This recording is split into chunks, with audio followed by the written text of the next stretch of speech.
வணக்கம் நண்பர்களே, உணவு பிரியர்களே மற்றும் படைப்பாளிகளே, எங்கள் பந்திக்கு வந்திருக்கும் உங்கள் அனைவருக்கும் உங்கள் தளி மகேஸ்வரியின் அன்பு வணக்கங்கள். வாங்க நம்ம பந்தியில் இன்னைக்கு என்ன பரிமாறுக்கோன்னு பார்க்கலாம்.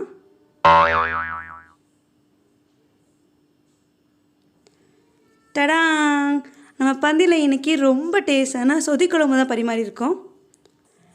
இந்த டேஸ்டான சொதி குழம்பு எப்படி பண்ணணும்னு என்னென்ன வேணுங்கிறத ஒன்று ஒன்றா பார்க்கலாம் வாங்க.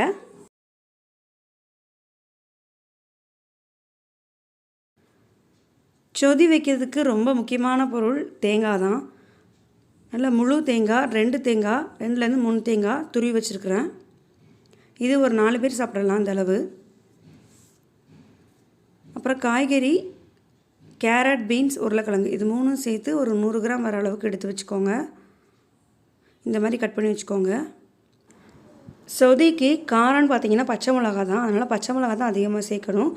6-7 பச்சை மிளகா, ஒரு சின்ன வெங்காயம் உரித்து வச்சுக்கோங்க. அப்புறம் பாசிப்பருப்பு 100 கிராம் எடுத்து வச்சுக்கோங்க. இது ஒரு 3லேருந்து 4 பேர் சாப்பிட்லாம். அப்புறம் லெமன், புளிப்புக்கு தக்கன சேர்க்கணும். உப்பு தேவையான அளவு. வாங்க எப்படி பண்ணணும்னு பார்க்கலாம். இந்த குழம்பு தேங்காய் பால் வச்சு தான் பண்ணணும். அதுக்கு நம்ம ஃபஸ்ட்டு தேங்காய் பூவை துருவி வச்சுருக்கோம். அதை ஒரு ஜாரில் போட்டு தேங்காய் பால் எடுத்து வச்சுக்கலாம். 3 தடவை தேங்காய் பால் தனித்தனியாக எடுக்கணும். ஸோ ஃபஸ்ட்டு பால் திக்காக இருக்கணும், அதனால் அளவாக தண்ணி ஊற்றி நம்ம அரைச்சி பால் எடுத்துக்கலாம்.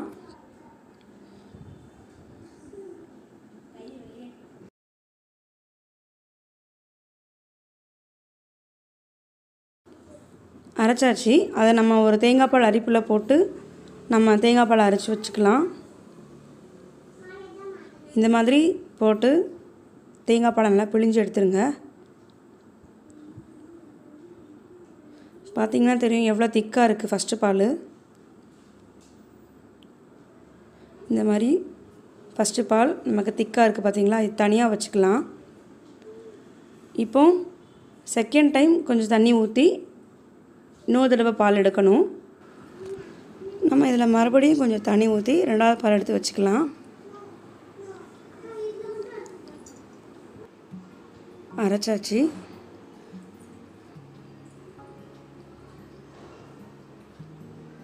இதை தனியாக நம்ம பிழிஞ்சு எடுத்து வச்சுக்கலாம்.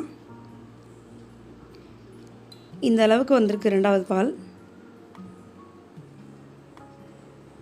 இன்னொரு டைமும் பால் எடுக்கணும். ஸோ அதில் இன்னும் கொஞ்சம் தண்ணி ஊற்றி 3வது பால் எடுத்துக்கலாம்.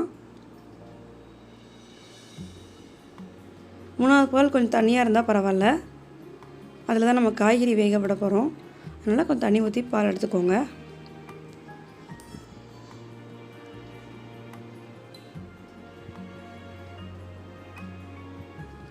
3வது பால் எடுத்தாச்சு.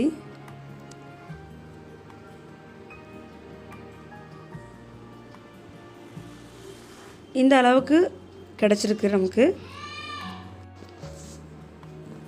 இப்போ ஸ்டவ் ஆன் பண்ணி ஒரு பாத்திரம் வச்சுக்கோங்க. கொஞ்சமாக தண்ணி ஊற்றிக்கோங்க. தண்ணி கொதித்ததும் நம்ம எடுத்து வச்சுருக்கிற பாசிப்பருப்பு அதில் சேர்த்து வேக வச்சு எடுத்துக்கணும்.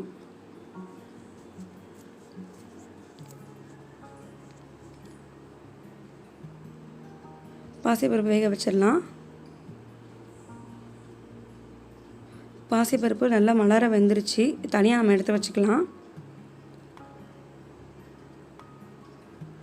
இப்போது நம்ம எடுத்து வச்சுருக்க 3வது பாலை நான் அந்த பாத்திரத்தில் ஊற்றிக்கிறேன்.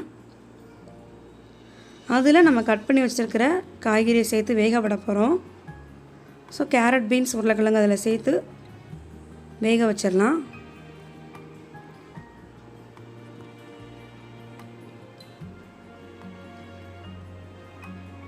இது வேகட்டும்.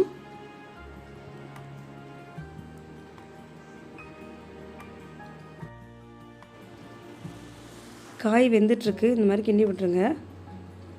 இதோடவே நம்ம இன்னொரு கடாய் வச்சு எடுத்து வச்சுருக்கிற வெங்காயம், பச்சை மிளகா வதக்கிக்கலாம். வெங்காயம், பச்சை மிளகா வதக்கி நம்ம குழம்புல சேர்க்கணும். நல்லா வதக்கிக்கோங்க. இப்போ காய் வெந்திருக்கும். வெந்த அப்புறம் நம்ம 2வது பால் அதில் ஊற்றிடுங்க. அது கூடவே வதக்கின வெங்காயம், பச்சை மிளகா சேர்த்துக்கோங்க. உப்பு சேர்த்துட வேண்டாம், உப்பு சேர்த்தா தெரிஞ்சிடும். ஸோ இப்போ உப்பு சேர்க்கக்கூடாது. இது நல்லா கொதிக்கட்டும். ஒரு 5 நிமிஷம் கொதிக்கட்டும். 5 நிமிஷம் கொதிச்சிருச்சு. இப்போ இதில் நம்ம வேக வச்ச பருப்பை சேர்த்துக்கோங்க. பாசிப்பருப்பு சேர்த்து நல்லா கிண்டி விடுங்க. ஒரு 5 நிமிஷம் 5லேருந்து 7 நிமிஷம் கொதிச்சா போதும். நல்லா கிண்டி விட்ருங்க, அடி பிடிச்சிடாம. நல்லா குழம்பு கொதிச்சிருச்சு. இப்போ ஸ்டவ் ஆஃப் பண்ணி குழம்பு எடுத்து கீழே வச்சுருங்க. இப்போ தான் நம்ம உப்பு சேர்க்கணும். குழம்புக்கு தேவையான உப்பு இப்போ சேர்த்துக்கோங்க. ஆஃப் பண்ணி இறக்கி வச்சு ஒரு 2 மினிட்ஸ் கழித்து ஃபஸ்ட்டு பால் அதில் சேருங்க. சேர்த்து நல்லா கிளறி விட்டுக்கோங்க. இப்போ குழம்ப தாளிச்சிடலாம். குழம்பு காரம் பத்தலைன்னா கடுகு கூட பச்சை மிளகா கீரி போட்டு தாளித்து போட்டுக்கோங்க, கரெக்டாக இருக்கும். லெமன் புளியாக இருந்தால் சாப்பிட்றதுக்கு முன்னால் புளிஞ்சிக்கோங்க மொத்தமாக, அல்லது சாப்பிடும் போது அளவாக சாதத்தில் புளிஞ்சு விட்டுக்கோங்க, கரெக்டாக இருக்கும். அவ்வளோதாங்க, அட்டகாசமாக சொதி சூப்பராக ரெடி ஆயிடுச்சு. சொதி கூட இஞ்சி பச்சடி உருளைக்கிழங்கு பொரியல் வச்சு சாப்பிடுங்க, வேறு லெவலில் இருக்குங்க. கண்டிப்பாக நீங்களும் ட்ரை பண்ணி பாருங்கள், உங்களுக்கு ரொம்ப பிடிக்கும். ட்ரை பண்ணி பார்த்துட்டு எப்படி இருந்துச்சுன்னு கமெண்ட் பண்ண மறந்துடாதீங்க. ஸ்டே டியூன் வித் பந்திக்கு முந்து. டாடா. இந்த சேனல் உங்களுக்கு பிடிச்சிருந்தா லைக் பண்ணுங்க, ஷேர் பண்ணுங்க, மறக்காம பெல்